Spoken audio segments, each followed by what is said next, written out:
it's about working smarter rather than working harder. Because just working harder doesn't necessarily mean that you are being the best that you can be. But Einstein, when he talked about his theory of relativity, said that he discovered this theory by intuition, that it was like a musical experience.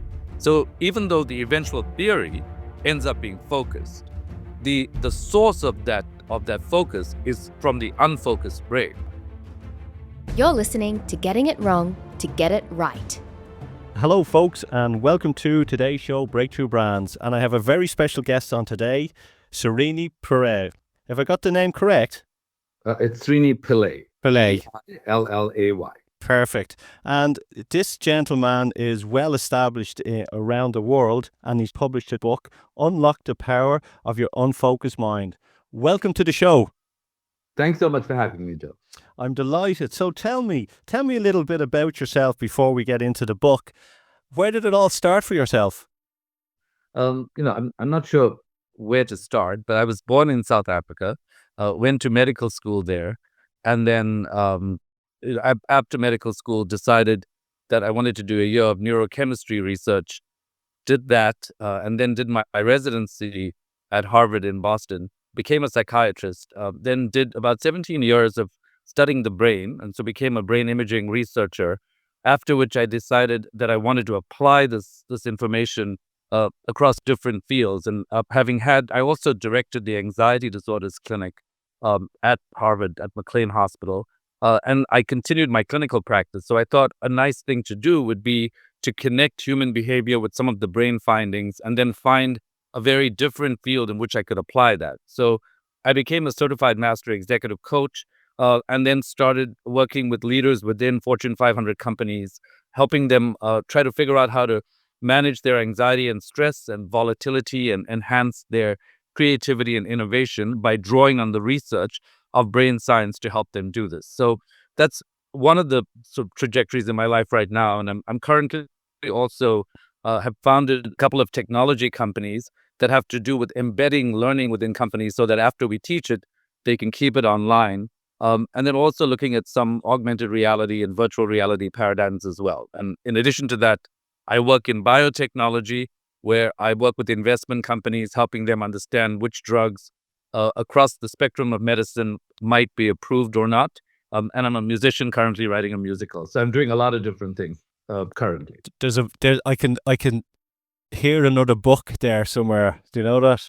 At least on your deathbed, when people asked you, do you feel that you've achieved anything in life? You're one of those people that say, yes, I have. I've left a legacy. Well, I'm not sure that I would say that, but I certainly am doing a lot, in the sense that I think one of the things that happens when you immerse yourself deeply in a number of fields and then work across a number of fields is that the more you learn, the more you're aware of stuff you do not know. Yeah. And so I feel most of what I do when I work with leaders within organizations or entrepreneurs or even my patients, I think the more I learn, the more I feel I don't know. And so life becomes much more of an exploration and a discovery. And I would say that's the most exciting part of that whole trip through life, that journey through life. Are your competitors stealing your spotlight with podcasts and a book? But you can have both. 8 high-quality podcast episodes and a published book, just from simple interviews. We do everything. You just need to show up. Click the link for more details. Tell me, in your book you talk about focus. Explain to me, or explain to the audience out there that it's very good not to focus and why they should do it. Sure. So, first of all, I'm very much in favor of focus from time to time. And so I think that being able to focus is what will allow us to get through tasks and to get them executed. But there are a couple of disadvantages of focus that I think we should be aware of. And as a result of that, we should also build unfocus into our days. So with regard to the disadvantages of focus, here are a few. Firstly, focus drains your brain of energy. So if you spend your entire day just going focus, focus, focus, by the end of the day, your brain is not going to have enough energy to do what it needs to do. And in fact, frequently by midday or even by lunchtime, a lot of people don't have the energy to work effectively. So there was a study, for example, that took two groups of people, asked them to watch a video, and one group of people had to watch it with intense focus, and the other group had to watch it as usual. And after that, both groups were asked to solve a moral dilemma. Well, what the study investigators found was that the people who focused intensely couldn't care less. They just had no energy to care. But when you actually gave them glucose, they started to care again. Whereas the group that didn't focus too intensely cared about the problem. And what this tells us is that when you focus too much, your brain is depleted of energy. You need to find some way to consistently feed your brain, or else you're not really going to care about what you're doing either. And if you look at the global engagement statistics that are generally reported by Gallup, what we find is that worldwide, only 15% of people are actually engaged with their work. And I think maybe this over-focusing is one of the reasons that this is happening. So that's the first piece. It depletes energy in the brain. The second problem with focus is that if you focus intensely, if you work with your nose to the grindstone, you're not really paying attention of what's going on around you. So Anne Wang, for example, who invented the word processor, was just focusing on the second version of the word processor, not really paying attention to the competition in the wings, so that he could actually make any kind of adjustments or changes, because the PC was in the wings, and had he noticed that, he might have made that adaptation to start developing something along the lines of a PC. I think the same thing can be said of Blockbuster Video, the video chain that was selling actual videos. They didn't notice that Netflix was happening around them. And as a result, they remained focused on their core business, but missed the opportunity to adapt as a result of the competition around them. So if you are just looking in front of you, you're ignoring what's to the side of you. And that's the second disadvantage. One thing that I say to a lot of people, if they're working constantly, I do say to them, if you're stressed or you can't figure out the answer to something, if you're working on a project, I always say to them, go outside, take a walk in the woods, remove what you're doing from your mind, and your idea then will appear to you or come to you when you're out in nature. Would you agree with that? Yes, I would, absolutely. In fact, I'm happy to talk to you through some of the sort of mechanisms that I describe in Tinker Dabble Doodle Try. Yep. That will help people unfocus. But perhaps we should go through a few more of the reasons. Yeah, please that do. Focus is problematic. The third is that aside from not knowing what's going on around you, you also find it more difficult to know what's coming up. So if you think about robots, for example, robots will probably be taking up a lot more jobs. There are robots that flip burgers, that deliver food, that even write sports articles. So people who are not aware of upcoming trends, because they're just focused on the here and now, will miss out on these things and will not adapt in their lives to be able to accommodate what's coming up in the future. I think the fourth problem with focus is that when you focus, it's great for just checking off lists or going through tasks. We call that simple cognition. But for complex cognition, which essentially has to do with things like creativity and innovation, we need to make associations. We need to be able to think outside the box and try to think, how does that relate to that? Like Gillette, for example, was a company that had a battery division and a toothbrush division, but was late to market with the battery-powered toothbrush because each department worked in silos. So if we don't make associations or make the time to look for associations, then we miss them. Yeah. And finally, with regard to focus, the focus circuits in the brain are a little bit like, they pick up parts of your identity that are like your LinkedIn profile, solid chunks of overt information. But the unfocused circuits in your brain, also called the default mode network, or the DMN, actually overlaps with self-awareness. So for you to be fully present and self-aware, you need to take time off from those focus tasks during your day. But these are, the 5 reasons that I think I have a problem with people continuously focusing. It depletes energy. It prevents you from seeing the competition. It prevents you from seeing upcoming trends. It prevents you from making associations, and you don't bring your full self to the table.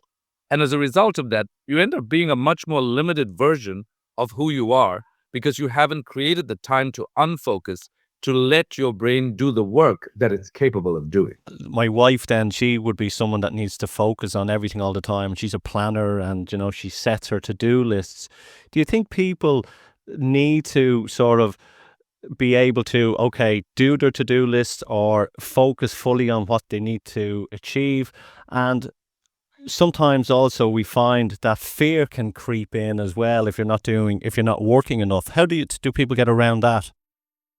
Yeah. I mean, firstly, I think to-do lists are important. And I don't think it's really about not working enough. It's about working smarter rather than working harder. Because just working harder doesn't necessarily mean that you are being the best that you can be. So, I would say that classic examples from the literature, like Steve Jobs, for example, I think he was somebody who was a great proponent of taking time off so you can try to figure out what's going on. Bill Gates, the exact same thing, of Albert Einstein, when he talked about his theory of relativity, actually said that it was that he discovered this theory by intuition, that it was like a musical experience. So even though the eventual theory ends up being focused, the source of that focus is from the unfocused brain. So when it comes to doing to-do lists, I think if you just jump to the to-do list, you may come up with a bunch of things, but you may not actually make connections. So even if you were saying something like, okay, I've got to do these 10 things. I've got to pick up something from the supermarket. I've got to pick up my child from school. Yeah. I've got to, like whatever that is, you may not have taken the time to say, wait a minute, I can go to the supermarket on my way to pick up my child, because you haven't gone this off ramp. I've got to make sure, I take this road, I take a right or left. But once you make it automatic, then you are tapping into a different kind of intelligence. It's like with sport, for example. The other day, I can't remember exactly who was playing, but it was in the Australian Open, and I was listening to the commentary, and somebody said, he's playing with a top player right now, and to play with a top player, he's going to have to try really hard. And the other person was commentating was someone who had been a champion, and he said, actually, at this point in the game, trying is not what you want. It's trusting that you want. Because if he tries, he's going to tighten up, and he's not going to play his most intelligent game. If he trusts his previous practice, then he's going to be loose enough to come up with those automatic shots that will express his higher intelligence as a result of integrating what he learned during practice. So I think that when you integrate information after learning it consciously, it allows you to process information much faster, like when you're driving. And in sport, it allows you to access a deeper, more effective, more efficient intelligence so that you can win the game. Yeah, I can understand that. Being practicing martial arts myself, which is Wing Chun, and Wing Chun actually follows the other person's muscles. So, you make contact with them and you're following them around. And that takes years of practice before you actually then can use the art in sport.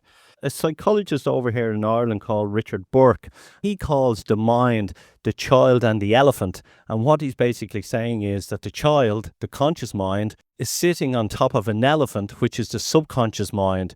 And there's a fight between them all the time where the subconscious mind is doing everything, where the child is trying to control everything as well. And I thought that was a great analogy that he used for the conscious and the unconscious mind.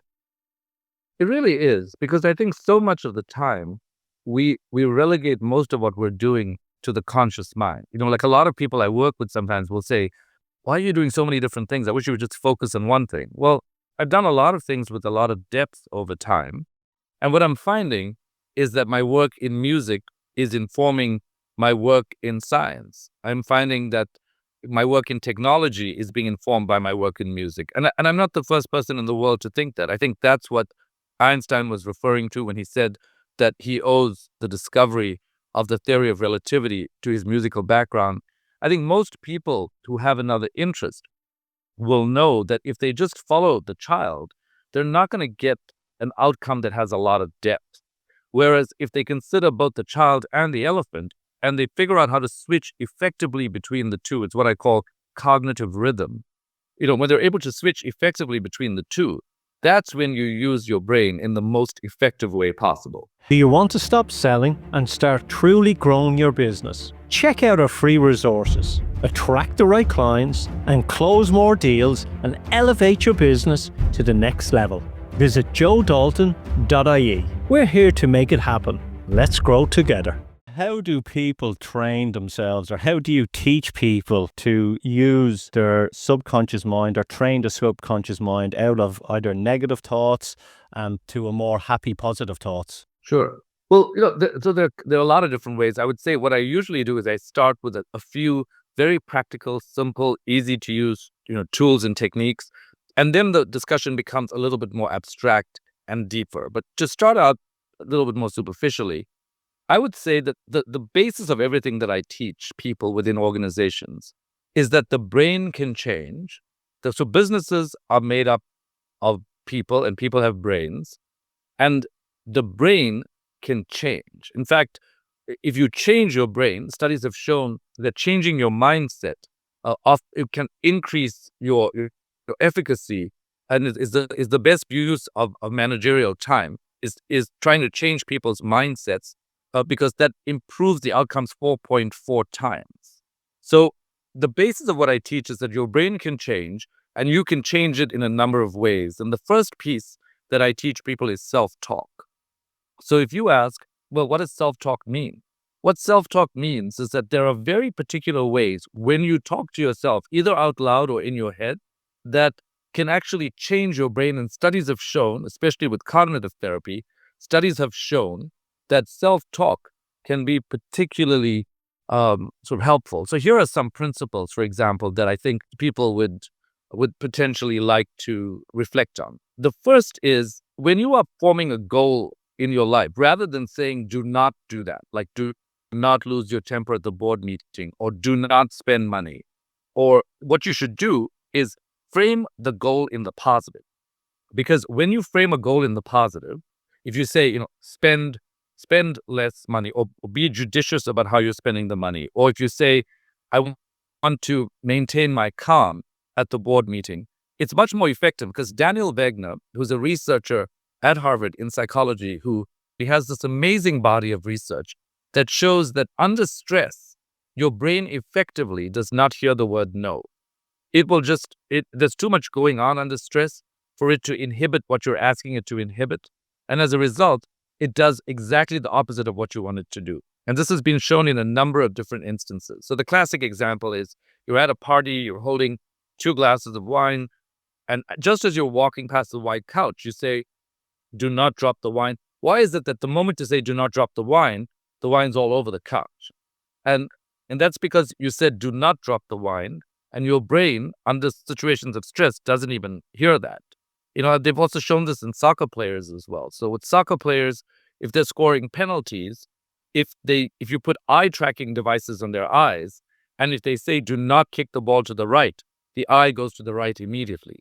So, technique number 1 for self-talk is frame your goals in the positive, because that's more helpful. Secondly, with regard to feeling more positive, call out your emotions as they are. I think forcing yourself to be positive when you're in a bad mood is not necessarily the best thing to do. I think to a certain extent, you have to take a step back and observe your thoughts rather than be sort of ruled by them. But calling out your emotions, saying, you know what, I'm feeling really anxious now, or I'm feeling upset now. The moment you name the emotion, we call this affect labeling, it decreases activation in the brain's anxiety processor. And as a result of this, you feel much calmer. And then the third tip I would give people to feel better and feel more confident is, when you are speaking to yourself, like, let's say Serena Williams, the tennis player, for example, when she goes back to the baseline, rather than saying, I'm going to crush this, where you're trying to psych yourself up, Ethan Kross and his colleagues have found that it's much more effective if you say, call yourself by name. If you were Serena, you would say, Serena, you're going to crush this. And you do this in the second person. And by speaking to yourself as if you're another person, it actually increases your confidence and decreases your stress. So the first technique that I would teach people with regard to improving their confidence is to engage in self-talk and remember those rules. So I'll stop there, see if you have any questions, and if not, I can go on to... Yeah, no, I'm all ears listening to you. I totally understand where you're saying don't do, and it's funny with my own children. You'd say to one of them, be careful with that ball that you don't kick your little sister with it and suddenly they kick the ball, and where does the ball end up? Hitting the little sister. It says, oh, I didn't mean it. So yes, I can totally relate to that. The self-talk, yes, I get it. And I think that with ourselves and myself personally is I do the self-talk. If I am making a call or I'm going into a meeting, I do, come on, Joe, you can do it. It builds my self-confidence up as well.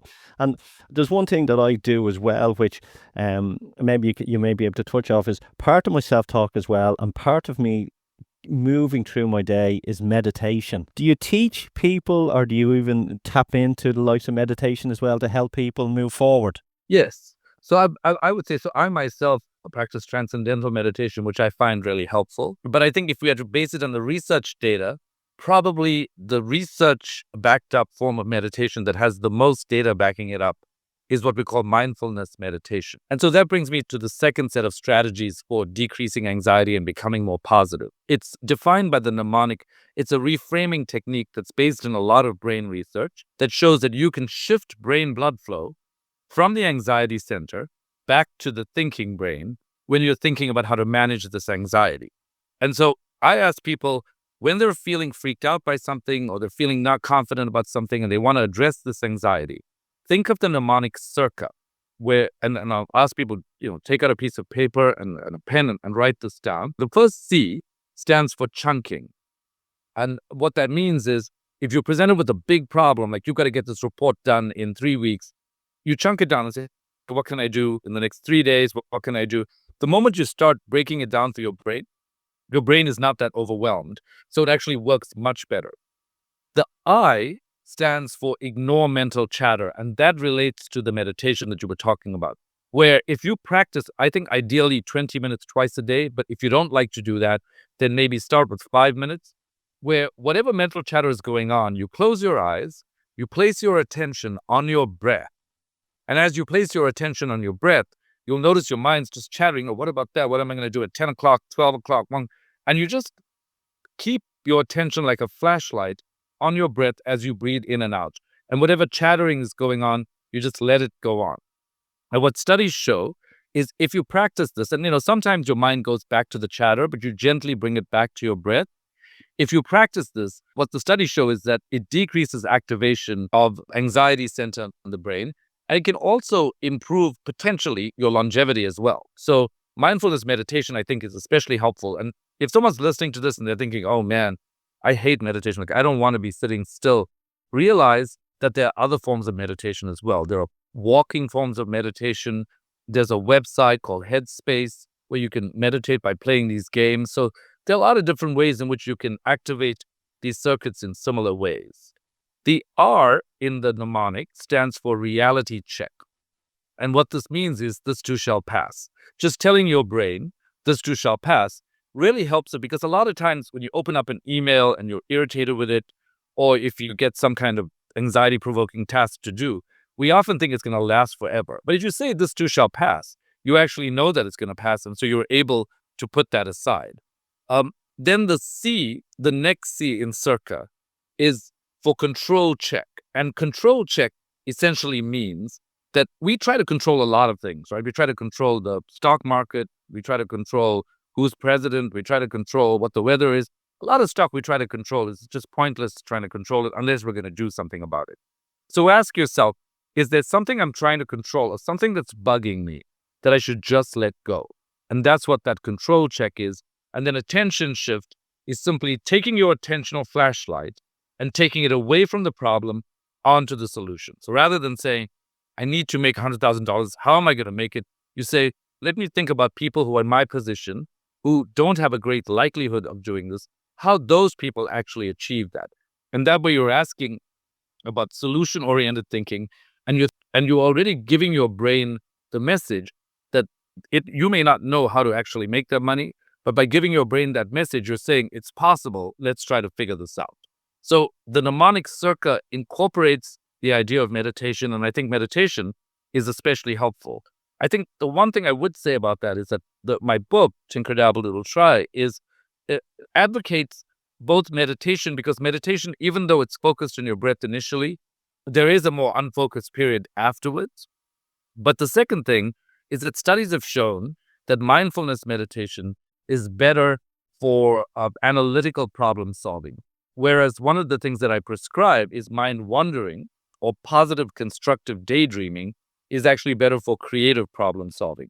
So I think, once again, by incorporating both focused and unfocused techniques into your day, you will be able to harness your brain for whatever problem you have at hand. One thing I want to ask you about frequency, different frequencies for the brain. And do you know where we might find, is it beta testing, or you'll find on YouTube that someone might say, listen to this frequency, that it'll help your mind or whatever. Do you think listening to different frequencies have a beneficial to the mind? Yes. In fact, so in your brain, there are slow waves and there are fast waves. And so both of these are important. And sometimes when you want to go into a state of deeper relaxation, you want to actually engage these slower waves. And so things like meditation and like some of the exercises that we could talk about can actually change your brain frequency. And if you just think about what we're talking about, right? At some level, we all have brains and we have neurons, which are like, pieces of string that are crossed, or like wire that are crossed all over. And this wire transmits energy. And so if you're always in a state of high energy transmission, you're going to exhaust the brain, because your brain sometimes needs these lower frequencies, this kind of what I call being in purring mode, so that while it's got this low level purr, it actually performs a completely different set of functions. It, rather than just extracting information like the focused brain might do with the higher frequencies, in the lower frequencies, that is when the brain can make connections across the brain and come up with creative ideas and find these puzzle pieces that are hiding outside of the realm of focus. And the moment you can call these puzzle pieces to the fore, you can actually then start to solve problems creatively much more effectively. Brilliant. I could listen to you talking for hours, and that's why I got the book, and the book is just mind-blowing. Can I ask you just 3 questions that I ask everyone before we get to the end? And one is, what's the best business advice that you've ever received to help you on your way? I think the best business advice I ever received was that no matter what I read, I should read that to reflect on it and not just follow it automatically. Because I think that what most people do is they try to copy other people's business models, not realizing that it's fine to have a framework, but your own intelligence is really much more important than copying somebody else's framework. And what I found is the more I do things on my own terms, while I still read a ton of advice and I still incorporate that, I don't just follow it rote. I actually try to integrate it, and I try to lead with my own intelligence. So for me, that was just so important, because had I followed other people's advice, I don't think I would have been at the point that I'm at right now, where I can integrate the technology with the music and with the science and with the business, because a lot of people along the way said choose one or the other thing. And had I just listened to that, I would have actually missed out on the kinds of connections that my intuition was telling me I would enjoy more. And that's your intuition. It's very powerful, isn't it? Listen to it. Absolutely. I normally ask people to recommend a book for them to read, that you would suggest for people to read. And I usually ask them to pick a book that isn't a book that they wrote or themselves. Would you like to? I would actually tell people to get your book, Tinker Dabble Doodle Try. It's absolutely amazing. But what other book would you recommend for someone to pick up? In general, I read a lot more contemporary research. So research that's just come out rather than books. There's a lot of times when you read a book, the book has already been written a year and a half, 2 ago, and a lot of what I have to do is connect things with the most recent research. So I don't read business books per se, but what I do know is that when I read books that I truly enjoy, even when they're not business related, they give me all kinds of ideas about business as well. So, for example, I recently took up D.H. Lawrence's Women in Love, which sounds a little bit psychotic. It's like, well, that's a fictional story. What's it going to tell you about business? Except that what that book did was it reconnected me with a sense of sincerity and authenticity and ingenuity that I felt when I first read that book. And that actually helped me reformulate some business strategies in a completely different way. So I think the short answer is that I don't typically read business books, but I do read a lot of books, both fiction and nonfiction, and a lot of business papers. And I think that by reading those papers, it keeps me on my toes so that I can be up to date with the most recent research. It's like one of our previous guests, Andy Paul, said, read Shakespeare, Macbeth. Right, right. Yeah. I mean, Macbeth is an amazing one to read because there's so many things about decision-making processes. In that scene where Macbeth says something like, and I'm not fully quoting, something like, I'm in doubt because to go back would be as tedious as to go forward. And so he just moves forward into his life of tragedy. It's one of the decision-making traps we all make, right? But the sunk cost trap, when we are investing in something and we realize it's not working out, rather than pulling back, we keep on investing in it because we feel like we've already started. But I think a book like Macbeth can activate that thought in an indirect way. So, yeah, I think whatever you like to read is great. I mean, I get a lot from even some ridiculous things. I mean, you can get a lot from soap operas. You can get a lot from romance novels. It really is about being yourself. Warren Bennis, who I think of as the father of leadership studies, said that leadership is synonymous with becoming yourself. It is precisely that easy and also that difficult. And really what he's saying is that in a dark abyss of constant volatility and uncertainty, in terms of your compass, the best compass to follow is your internal compass. And the more you can prepare that internal compass with stuff that you love and stuff that you respect, the more likely it is that you will be able to navigate your way through the most difficult storm. I think most people are fearful of being themselves. One reason, because I think people think that they're a fraud, and two is the fear of rejection. Yeah, absolutely. And I think, the whole thing about being oneself at the deepest level, and this is what I meant about some of the deeper conversations, is that the self is constantly evolving, right? And we're full of paradoxes. Like the whole idea about being human, like people think they've got to have one way and like one thing and only do one thing. And if they don't do that, then somehow, they're a fraud because they're not saying what they truly want. I think it's okay to say you don't know. I mean, how are you going to explore new vistas if you know? Someone who knows doesn't have any reason to explore. So a lot of times I will say things that sound like contradictions in half an hour, and I'll just put it on the table and say, yeah, I guess this is the contradiction.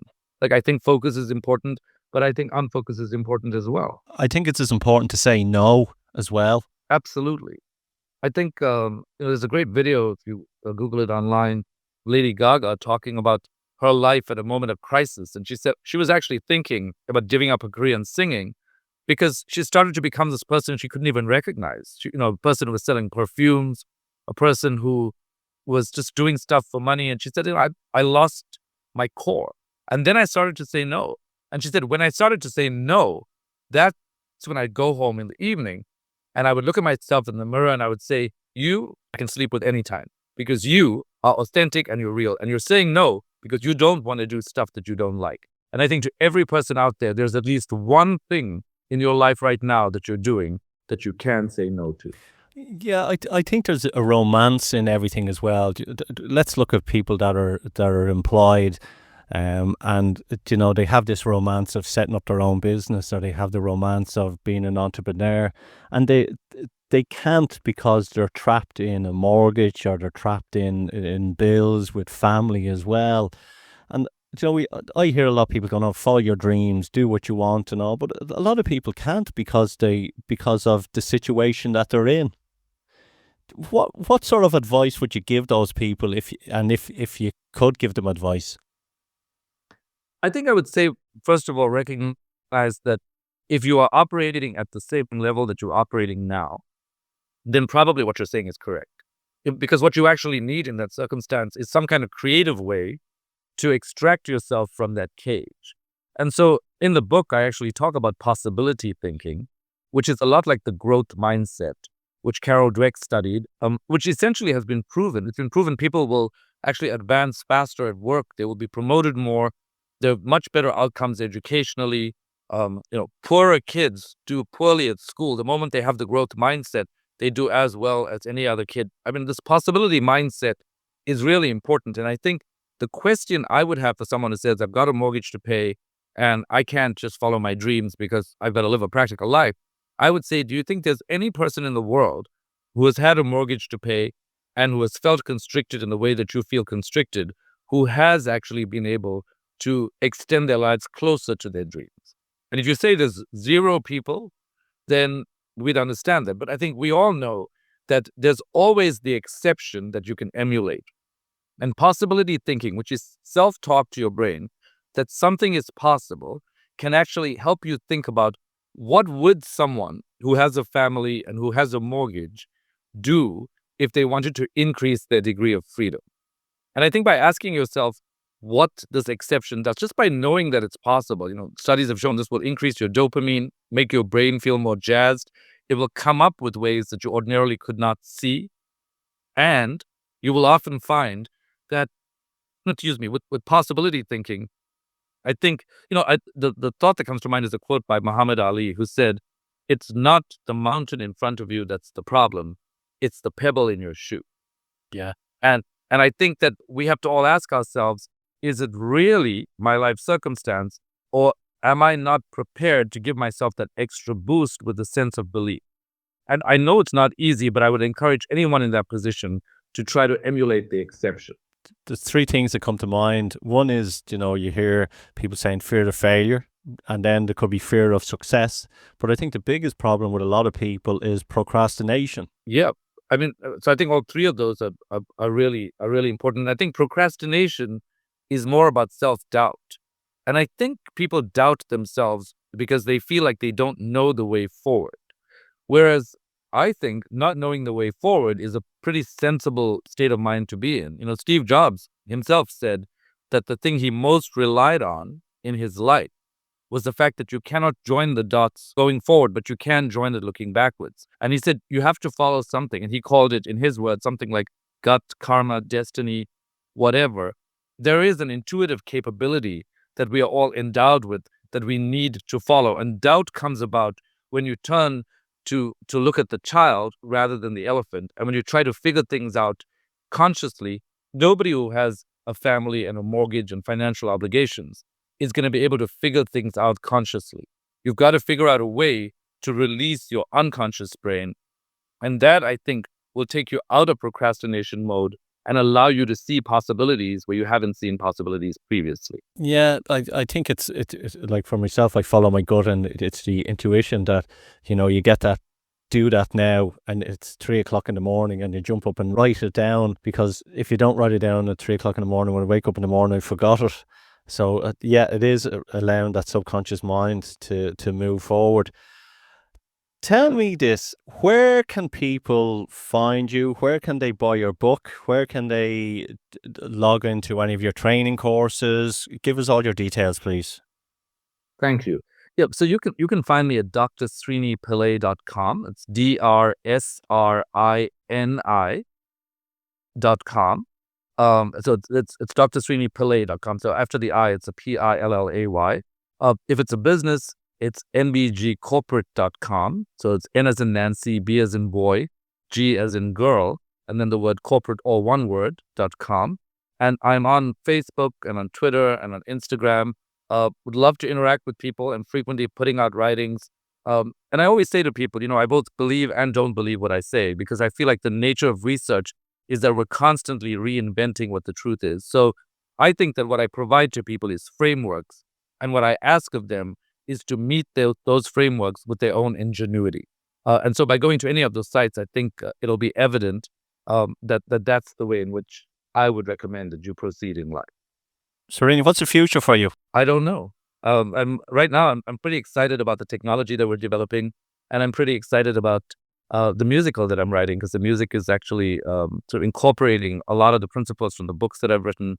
So I think the immediate future is going to be the development of technology related to business practices, helping businesses implement this, also helping people in life who are, want to be entrepreneurs implement these practices. And I think with the musical, I want to be able to communicate what a beautiful, powerful force the brain is without preaching about it or feeling like I have to talk scientifically about it. I actually believe that if I can contribute to conscious awareness about the brain, the way that people have contributed to people talking about exercise and diet, I will feel pretty pleased if we can basically put the brain on the runway rather than being behind the podium. I've been saying to people, how come the body gets a runway but the brain gets a boring podium? I think the brain needs a runway of its own, and hopefully people will be able to resonate with that by recognizing that is one of the most powerful forces that we carry along with us. I think it's changing. I think people are starting to become more self-aware and delving in to the brain and the conscious and the subconscious mind. I think so too. Yeah. Thank you for coming on the show. It's been a pleasure. I could honestly listen to you for hours. Thank you so much for having me on the show and for spreading the word. I really appreciate that as well. Getting it wrong to get it right.